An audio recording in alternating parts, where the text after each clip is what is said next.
একটু বলেন আল্লাহু আকবার। ও ভাই, ও আমার ভাই, কেমন মর্যাদা জানেন নাকি আমাদের? আমরা এখানে যারা বসে আছি সবাই জান্নাতি, সবাই জান্নাতি। গুনাহ করেছি তাতে কোনো সমস্যা নাই, গুনাহ মাফ পাওয়ার আশা রাখি কি রাখি না? আরো জোরে বলেন, রাখি কি রাখি না? আজকে একটা আমল শিখিয়ে দিয়ে যাব ভাই, যদি এই আমলটা করতে পারেন খোদার কসম করে বলতে পারি আপনি নিঃসন্দেহে জান্নাতি, এর ভিতরে কোনো ভেজাল নাই। শেষ পর্যন্ত থাকলে আমলটা শুনতে পারবেন, আর যদি মাঝখান দিয়ে উঠে চলে যান তাহলে মনে রাখবেন শেষ ভালো যার সব ভালো তার কথাটা মিথ্যা।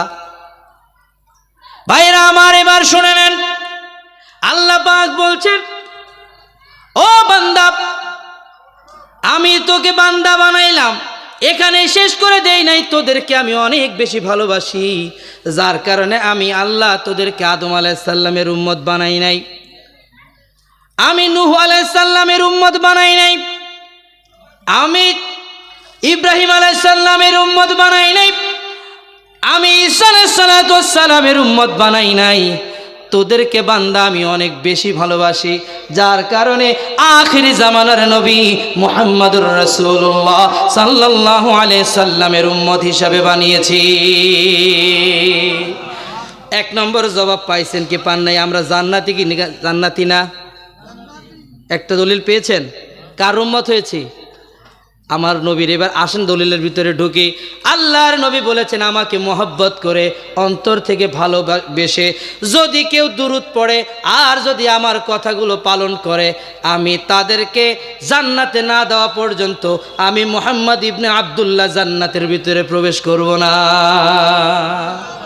দলিল পেয়েছেন আমরা জান্নাতি কিনা? এখন আপনি যদি জান্নাতে যেতে না চান তাহলে তো আর আমাদের কিছু বলার নেই, আছে? দুনিয়ার সাময়িক লাভের কারণে আপনি রসুলকে ছেড়ে দিচ্ছেন। ভাই আমার ওদিকে যাচ্ছি না, ওদিকে গেলে অনেক কথা বাড়বে। যাই হোক, আমরা যে আখিরের জামানার নবীর উম্মত হয়েছে এই জন্য আমাদের তকদির খুলে গেছে। আলহামদুলিল্লাহ বলবেন না? আরেকবার বলেন, আরেকবার বলেন। মুসা আলাইহিস সালাতু ওয়াস সালাম কিয়ামতের ময়দানে আল্লাহর কাছে যে বলবেন, আল্লাহ আমার কি বিচার হবে আমি জানি না, আমাকে আল্লাহর আপনার ওয়াস্তে মাফ করে দেন, আমাকে আর জাহান্নামে দিয়েন না। এবার আল্লাহ বলবেন, ও মুসা তুমি তো নবী, ও মুসা তুমি তো নবী, যাও যাও যাও, তোমার সব গুনাহ মাফ, তুমি জান্নাতের ভিতরে চলে যাও। কেমন মর্যাদা পাইছি ভালো করে শুনে নেন ভাইরা। ভাই স্টেজে যা হয় হোক, আপনারা যদি নজরের দিকে দেন, আমার নজর আপনাদের চোখের সাথে আছে। একটু জিকির করেন, লা ইলাহা, একটু জোরে, লা ইলাহা, লা ইলাহা, আল্লাহ আল্লাহ বলো বন্দে, আল্লাহ আল্লাহ বলো, আল্লাহ আল্লাহ বলো বন্দে, আল্লাহ আল্লাহ বলো, জিক্রে আল্লাহ करते हुए राहे जन्नत चलो, ला इलाहा इल्लल्लाह, ला इलाहा, ला इलाहा इल्लल्लाहु मुहम्मदुर रसूलुल्लाह। हजरत मूसा अलैहिस्सलातु কে আল্লাহ বললেন, ও মুসা তুমি তো নবী, যাও যাও জান্নাতের ভিতরে যাও। এবার জান্নাতে আল্লাহর নবী মুসা দৌড় দিয়ে চলে গেলেন। বলেন তো জান্নাতে যখন যাইতে বলবে তখন কি কেউ আস্তে হেঁটে যাবে? কেউ হেঁটে যাবে? সে নবী হোক আর যেই হোক, জান্নাতের ঘোষণা হওয়ার সাথে সাথে সবাই দৌড় দিয়ে চলে যাবে। ঠিক তেমনি ভাবে মুসা নবী দৌড় দিয়ে চলে গেলেন, জান্নাতি দরজার সামনে যাবেন। দরজার সামনে যাইয়া দরজার ভিতরে টক টক করে শব্দ করবে, দরজা উত্তর দেয়, কে আমার ভিতরে আঘাত করলেন? তখন মুসা নবী বলবেন, আমি মুসা নবী, আল্লাহ আমাকে বলেছেন জান্নাতের ভিতরে যাওয়ার জন্য, জান্নাতে ঢুকতে দাও। এবার জান্নাতের দরজা থেকে উত্তর আসেন, না না না, আপনি মুসা নবী কেন, অন্য কোনো নবী আসলেও এই গেট দিয়ে আমি আপনাদেরকে ঢুকাবো না। বলেন মুসা আলাইহিস সালামের রাগ উঠছে কি উঠে নাই? জান্নাতের গেটের সামনে থেকে নবী হওয়ার পরেও ফেরত দিয়ে দিয়েছেন। আমরা জামা পরি কয়টা জামা পরছি ভাই? একটা। শীতকাল আসলে আমরা 2টা জামা পরি, কিন্তু মুসা আলাইহিস সালাম শীত নাই গরম নাই, সবসময় 2টা জামা পরতেন। তার কারণ হলো মুসা নবী যখন রাগ করতেন শরীরের পশমগুলো দাঁড়িয়ে যেত, জামা ছিদ্র হয়ে পশমগুলো বের হয়ে যেত, তার উম্মতেরা বেশিরভাগ ভয় পেয়ে যেত, যার কারণে আর একটা জামা পরতেন যেন পশমগুলো বাহিরে না হয়। আল্লাহু আকবার, আরো জোরে বলেন আল্লাহু আকবার। এবার বলেন তো মুসা নবীর যে ফিরাই দিল, এখন তার রাগ উঠছে কি উঠে নাই? রাগ করে আল্লাহর সামনে আবার গেল। আল্লাহ জিজ্ঞাসা করলেন, ও মুসা, তোমাকে জান্নাতে যেতে বললাম, জান্নাতে যাও না কেন? এবার মুসা নবী বলে, আল্লাহ জান্নাতে যেতে বলছেন, কিন্তু জান্নাতের গেট এত বড় বেয়াদব, আমারে ভিতরে ঢুকতে দেয় না। আল্লাহ তখন বলবেন, ও মুসা, তুমি কি জিজ্ঞাসা করেছো তোমাকে কেন ভিতরে ঢুকতে দেয় নাই? মুসা নবী বলে, আল্লাহ এটা তো জিজ্ঞাসা করি নাই। আল্লাহ বলবেন, মুসা এবার জিজ্ঞাসা করো তো কেন ঢুকতে পারো না? এবার মুসা নবী আবার দৌড় দিয়ে চলে গেলেন, দরজার সামনে গিয়ে আবার আঘাত করলেন।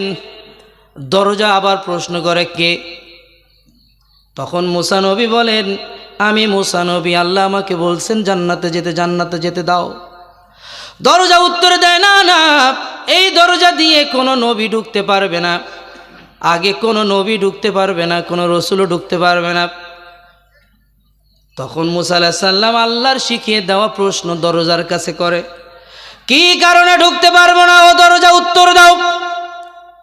এবার দরজা উত্তর দেয়, ও মুসা নবী, এই দরজা দিয়ে হযরত আদম আলাইহিস সালাম থেকে শুরু করে হযরত ঈসা আলাইহিস সালাম পর্যন্ত যত নবী যত রাসূল আছে, সব নবী সব রাসূল যেই আসুক না কেন, এই দরজা দিয়ে আগে ঢুকতে পারবে না, আগে ঢুকতে পারবে না। এই দরজা দিয়ে সর্বপ্রথম তাজদারে মদিনা, দুলহায়ে মদিনা, পাক নাম মুবারক নাম মুতাবারক নাম জনাবে মুহাম্মদুর রাসূলুল্লাহ সাল্লাল্লাহু আলাইহি ওয়াসাল্লাম তার উম্মতদেরকে নিয়ে আগে ঢুকবেন, তারপরে সব নবী তার উম্মতদেরকে নিয়ে ঢুকবে। বলেন তো জান্নাতে অন্য নবীদের আগে আমরা ঢুকবো না? ঢুকবো না? মর্যাদা কম না বেশি? আরো জোরে বলেন, কম না বেশি? কিন্তু আপনাদের সুবহানাল্লাহ আলহামদুলিল্লাহ বলার যে স্টাইল, জান্নাত তো আপনাকে কপালে নাই। ভাইরা আমার, মনে আছে তো সে হাসরের ময়দানের কথা? আল্লাহর 99 ভাগ তার কাছে রেখে দিয়েছেন, তার উদাহরণ দিচ্ছিলাম। এক শ্রেণীর ভাই তো মাপ পেয়ে গেল, আর এক শ্রেণীর ভাই বাকি আছে। আল্লাহ বলে দিবেন, বান্দারে তোর আমল নিয়ে আয়। এবার আমল নিয়ে আসবে। আল্লাহ তখন বলবেন, তোর যে আমল, এই আমলে মাপ পাওয়ার কোনো সুযোগ নাই, যা যা যা যা জাহান্নামে যা। এই বান্দা জাহান্নামের ভিতরে চলে যাবে। কিছু সময় পর যখন বিচার আচার শেষ হয়ে যাবে, আল্লাহর নবী জান্নাতের ভিতরের গেটের সামনে দাঁড়িয়ে থাকবেন। জান্নাতে ঢুকতে চাচ্ছেন না, ভিতরে যেতে চাচ্ছেন না। তখন আল্লাহ জিজ্ঞাসা করবে, বন্ধু সব বিচার আচার শেষ, এবার কি কারণে আপনি জান্নাতে ঢুকছেন না? আল্লাহর নবী বলবেন, আল্লাহ আমার মনে হচ্ছে জাহান্নামের ভিতরে আমারও মনে হয় কিছু না কিছু উম্মত রয়ে গেছে। ও আল্লাহ, ওই উম্মত যদি আমার সাথে না দাও, আমি মুহাম্মদ ইবনে আব্দুল্লাহ জান্নাতের ভিতরে ঢুকবো না। এবার আল্লাহ জিব্রাইলকে ডাক দিয়ে বলবেন, ও জিব্রাইল, দেখ দেখ দেখ, ওই জাহান্নামের ভিতরে এমন কেউ আছে কি না যে আমি আল্লাহকে আমার রসুলকে একটা বার অন্তর থেকে ডেকেছিল? এবার জিবরাইল আলাইহিস সালাম খুঁজবেন, খুঁজে খুঁজে এক শ্রেণীর ব্যক্তিকে ডাক দিয়ে নিয়ে আসবেন, এনে বলবেন আল্লাহ এই যে তোমার একটা বান্দা কোনো এক সময় কোনো এক মাহফিলের ভিতরে বসেছিল বা কোনো এক জায়গায় কথাবার্তা হচ্ছিল, তখন তোমার প্রশংসা করেছিল, রসুলের প্রশংসা করেছিল। আল্লাহ এই হলো সেই ধরনের বান্দা। আল্লাহ বলবেন এ বান্দা এদিকে আয়, বলতো দেখি সেই দিন কি সত্যি আমি আল্লাহকে তুই বিশ্বাস করেছিলি? বান্দা তখন জবাব দিবে আল্লাহ আজকে মিথ্যা কথা বলার কোনো সুযোগ নাই, তার কারণ আমার সকল অঙ্গ প্রত্যঙ্গ তোমার কাছে সব কিছু বলে দিয়েছে। কিয়ামতের ময়দানে যারা মিথ্যা কথা বলবে তাদের মুখের জবান বন্ধ করে দেওয়া হবে, তাদের অঙ্গ প্রত্যঙ্গকে জিজ্ঞাসা করা হবে এই অঙ্গ তুই বল হাত এটা করেছিস কিনা? হ্যাঁ করেছি। হাত কথা বলবে, পা কথা বলবে, চোখ কথা বলবে, মাথা কথা বলবে, সব কথা বলবে। মুখের ভাষা বন্ধ রবে, সাক্ষী দেবে প্রতি অঙ্গ। ভুলে যাও পৃথিবীর রঙ্গ, একদিন হবে সবই ভঙ্গ। ভুলে যাও পৃথিবীর রঙ্গ, একদিন হবে সবই ভঙ্গ। সেখানে রবে না কোনো ছায়া, হবে না কারো প্রতি একটু মায়া। সেখানে রবে না কোনো ছায়া, হবে না কারো প্রতি একটু মায়া। এক বিচারক করবে বিচার, সকল দুয়ার করে বন্ধ। ভুলে যাও পৃথিবীর রঙ্গ, একদিন হবে সবই ভঙ্গ। সেখানে রবে না কোনো হাসি, হবে না কাহারো মিথ্যে ফাঁসি। মুখের ভাষা বন্ধ রবে, সাক্ষী দেবে প্রতি অঙ্গ। ভুলে যাও পৃথিবীর রঙ্গ, একদিন হবে সবই ভঙ্গ। আল্লাহু আকবার। আর একটু জোরে বলা যাবে কি আল্লাহু আকবার? এবার আল্লাহ বান্দাকে ডাক দিয়ে বলবেন বান্দা, ও আমার বান্দা, দুনিয়ায় থাকতে তো একবার আল্লাহ বলে ডেকেছিলি, আমার বন্ধুকে ভালোবেসেছিলি। আজকে বল আমি আল্লাহর কাছে তুই কি চাস? তুই আজকে যা চাইবি আমি আল্লাহ তোকে তা দিয়ে দিব। ভাইরা আমার, এবার বান্দা বলবে আল্লাহ আমি এত কিছু চাই না, আমি তো যে অপরাধ করেছি, আল্লাহ গো আমাকে একটু জাহান্নামের আগুন থেকে একটু দূরে রাখেন, আমি আপনার কাছে আর কিছু চাই না। এবার আল্লাহ বলবেন ও বান্দা আর কিছু চাস না তো? তখন বলবে না না না আর কিছু চাই না। এবার আল্লাহ বলেন ও জিবরাইল আমার এই বান্দাকে জাহান্নামের আগুন থেকে একটু দূরে রাখো, দূরে রাখো। আল্লাহু আকবার। কোথা থেকে মুক্তি পাইল? কোথা থেকে মুক্তি পেয়েছে? জাহান্নাম থেকে। কি কারণে? একবার অন্তর দিয়ে আল্লাহ আল্লাহর রসুলকে ডাকার জন্য। আল্লাহু আকবার। আরো জবান ছেড়ে বলেন আল্লাহু আকবার। এবার আল্লাহ বলেন ও বান্দা আর কিছু চাবি না তো? বান্দা বলে না না না আর কিছু চাইবো না আল্লাহ, আর কিছু চাইবো না। কিছুদিন পরে জাহান্নামের আগুন থেকে দূরে রাখানো ব্যক্তি আল্লাহর দিকে আবার বারবার আল্লাহর দিকে ফিরে ফিরে তাকায়। আল্লাহ তখন বলে বান্দারে আবার কি কারণে বারবার আমার দিকে তাকাস? কি কারণে তাকাস? বান্দা তখন বলবে, আল্লাহ বারবার তাকাই, তুমি তো জাহান্নামের আগুন থেকে উঠিয়ে আমাকে একটু দূরে রেখেছো। আল্লাহ আর ছোট্ট একটা আবদার আছে, আল্লাহ যদি আমাকে একটু জান্নাতের গেটের সামনে জায়গা করে দিতেন তাহলে আমি আল্লাহ অনেক বেশি খুশি হয়ে যেতাম।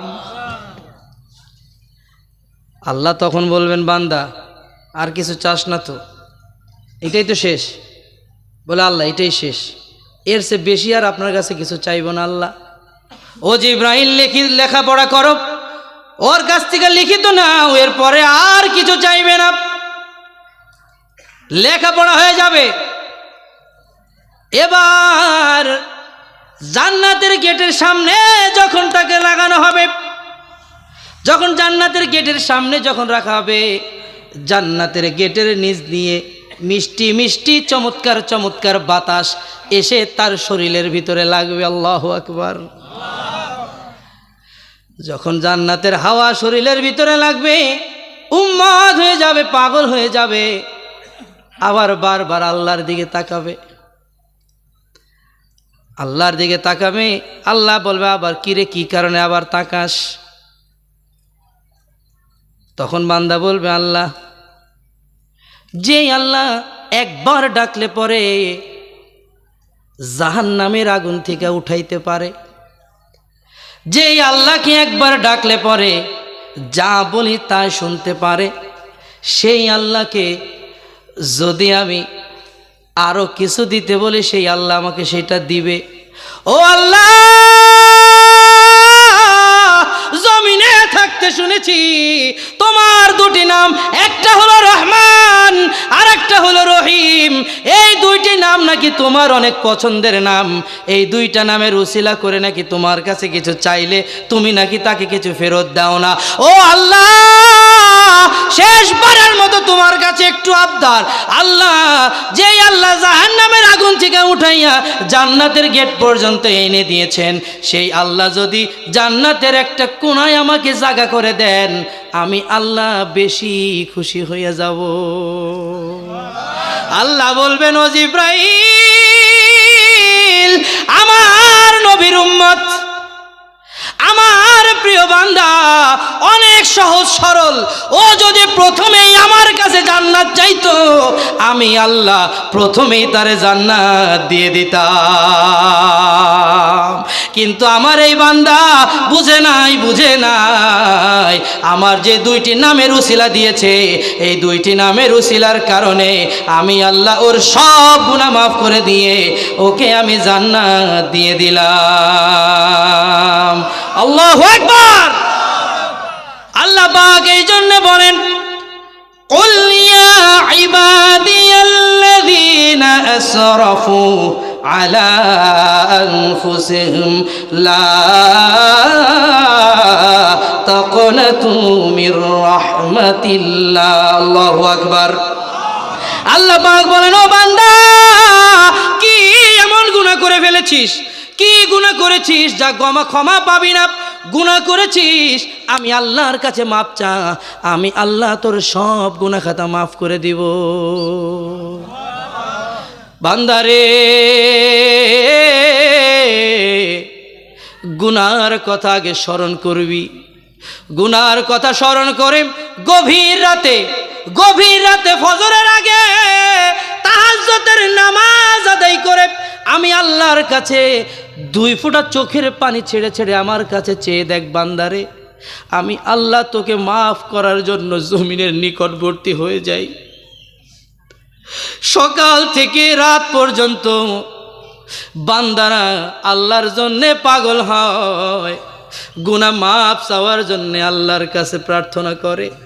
আর আল্লাহ মধ্যরাতে শেষ রাতের দিকে জমিনের নিকটবর্তী হয়ে যান তার বান্দাকে মাফ করে দেওয়ার জন্যে। ভাইরা আমার, তাহাজ্জুদের নামাজ আদায় করবেন, আদায় করে 2 ফোঁটা চোখের পানি ছেড়ে যদি কাঁদতে পারেন, আল্লাহ পাক বলেছেন বান্দার চোখের পানি জমিনে পড়ার আগে আমি আল্লাহ তার সব গুনাহ খাতা মাফ করে দিব। আর একটু জবান ছেড়ে বলা যাবে না সুবহানাল্লাহ? এমন কি গুনাহ করেছেন ভাইরা আমার? ও যুবক, হাতের ভিতরে মোবাইল পাইয়া আল্লাহরে ভুলে গেছো। ও যুবক, হাতের ভিতরে মোবাইল পেয়ে নগ্ন নগ্ন জিনিস দেখছো। তুমি অনেক গুনাহ করে ফেলেছো, মনে মনে ভাবছো আমি যেই গুনাহ করেছি হয়তো আল্লাহ পাক আমাকে মাফ করবেন না।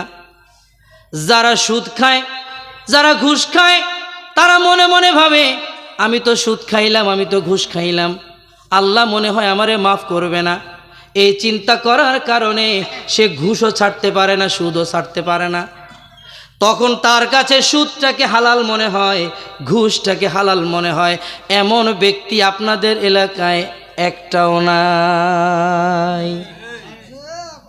হ্যাঁ, কি কয়? এই ওয়াজ করলে তো আর যাইতে পারবো না বাংলাদেশ। এই জায়গায় ব্রেক। কি ভাই, যাইতে পারবো?